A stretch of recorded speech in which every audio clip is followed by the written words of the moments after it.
Bullet Train, and I think it took the wrong lessons to try and become something that I'm not sure it was ever capable of without going a little bit above this budget to a degree or changing pretty significantly.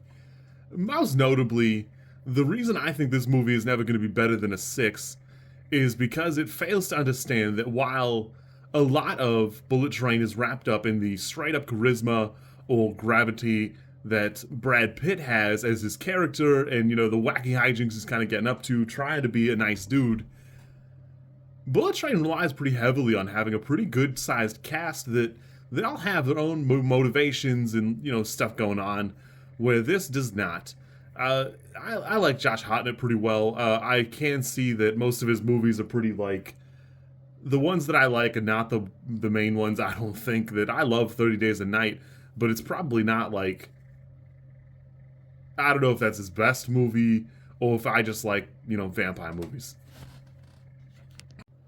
Overall, it's kind of fun. I had a good enough time, but even I could feel like during the times that things are going on that we had learned the wrong lessons, and I've seen Josh Hartnett in an interview claim that it was going to be in the same category as John Wick. And while I think the original John Wick is sometimes perceived as a rank or two higher than it really is, I don't know if he is on drugs or if he just doesn't know what kind of movie he typically produces. I enjoyed this movie, but like, there's just way too many people on the plane who are in on it, and weirdly, even though it seems like there are like 100 people who are not in on it and on the plane, it's not really handled like it's really not handled the way you kind of think it ought to be. I even enjoy the scene where it's a lot of things and a lot of people going on at once, but it's hard to get really the good moments out of it. There are 3 characters that show up in about the I want to say it's like the 60% mark, and I think they're pretty interesting and fun.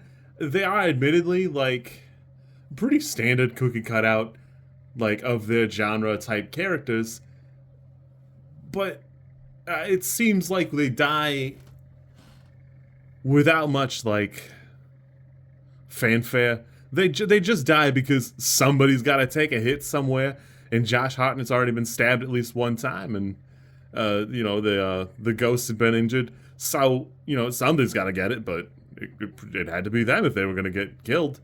I want to enjoy the toad venom scene, but it just is, the one section is just a little bit too long with the head volcano, and then the rest of it is, it's fine, but it never like takes off, and it never does the thing that it really set out to do or reach the heights that it probably should have. The movie definitely has something it wants to say, but again, because we've kind of bloated the cast and taken a little bit too much time away, it's hard to really dig into that, where we find the ghost. I think that's the right amount of time it should have taken, and I don't know. She has a message that she wants to convey, and I'm not sure we're getting there. That it's enjoyable, but even the pilots seem like, the one character has something he wants to say, and, he seems like he's just as ready to go get involved in the manhunt, and then he, But the movie is fun enough on its own. I would have to, like, think twice about what a sequel would have to be to really get excited for it. I enjoyed this movie well enough, but it's never going to be better than a 6, and it wasn't equipped to be better than a 6, and it's not because Josh Hartnett's holding it back. It kind of feels like it just didn't have enough time to cook in the pot. Even like the 2 characters that are living in the States, without giving too much away, there's just not enough there. Like, there's not enough meat and potatoes in this stew to be that interesting. It's just too much for me, because there's not enough there where the original the first scene has the guy that is like, mad walking back down into the lab, and he seems very upset about something, and it just never ties itself back. It's not all wrapped up well. It does an okay job, but it really could use a bit more polish. I'm fairly certain that Josh Hartnett got stabbed on what would be his left side, and then later it's his right side. So there's just some sloppy mistakes kind of throughout the movie like that. It's fun, it's entertaining. It's probably not better than a 6. It's wrapped up a little bit better than like Working Man or some of the other things that are in its genre. But it's got to work a little bit harder to stand up to Bullet Train, and it's just too similar in that regard to really work its way up to that and measure up properly. I had a good time. I think a couple of the gags are fine. The first kill is a bit much for me. I thought that was kind of corny, but okay. But if you like that and have fun, that's about as good as the camera work and framing ever get for the action scenes. It's really jostly for me, but some of the kills are pretty great. I do like the chainsaw sequence, but it's a little bit short of being great for me. But not everything can be Kingsman. Yeah, not everything probably should be. I enjoyed this movie. I'll be surprised to see it ever get a sequel, to be honest, because a Marvel movie came out a week ago, and that'll demolish any chance it had of being too enjoyable. And in 2 weeks, another Mission Impossible movie will be out, and I just don't think it can measure up on its own to really stack up properly.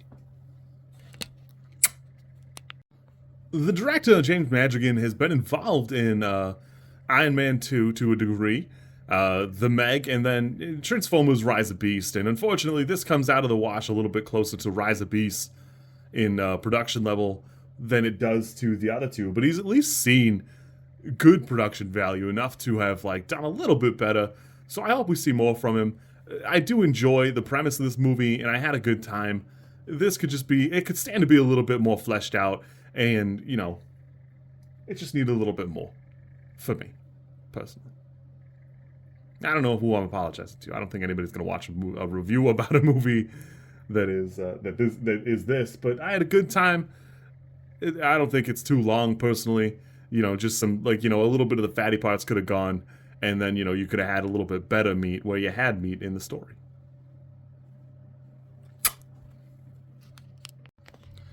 If you like this content, I'm supposed to ask you to like, comment, and subscribe. I think like is here, and comment is probably down there, and subscribe over there somewhere too, I think.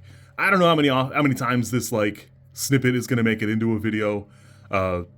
Everybody says you should do it this way, and I always thought it was just an annoying thing other YouTubers did. And as you know, I am bad at editing, so if you like it, great, I'm happy for you. If you don't like it, I'm sorry.